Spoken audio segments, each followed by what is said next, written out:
Do me a favor. Talk to me about Thomas Whitfield. Talk to me Mm. who he was and the role that he played in your life. Because you told me something earlier that I think people need to hear. Yeah, man. Thomas Whitfield, I was obsessed with his worship. I had never heard praise and worship before. He was the first person I heard lead praise and worship in Detroit at a concert. He would be on the organ and he would be playing the music, and then he would say, Hallelujah, thank you, Jesus.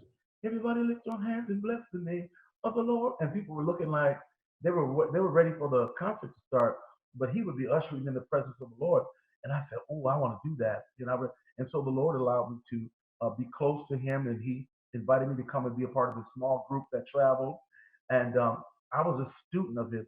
To this day, Tommy's been dead now, oh gosh, for almost 30, oh gosh, almost 30 years, and maybe a little over 30 years. And I look at it today, man, and I'm like, wow, the things that he deposited in me as far as worship is concerned, as far as music is concerned, I always cherish to this day. Tommy's old number used to be 313-270-4606. He would allow me to call him, and he would pour out into me and tell me about ministry and about worship and what he believed God wanted and this, that. And man, so it was such an honor for me to be that close to him like that and to grow up in Detroit, which was, of course, it's Motown.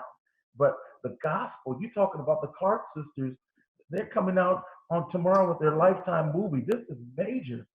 But they grew up during the time where I was young, watching them do their concerts, and Thomas Whitfield and Donald Bales and Lance Allen and Lydia Wright and Rudolph Stanfield and Matty Moss Clark, and it was so many. The Winans and Music royalty. That's what it was. I mean, it bro, music royalty and the opportunity for people to be around the kind of music that it doesn't was. change your mind. It changes your soul. But you mentioned It does. earlier about Thomas Whitfield that I thought was important.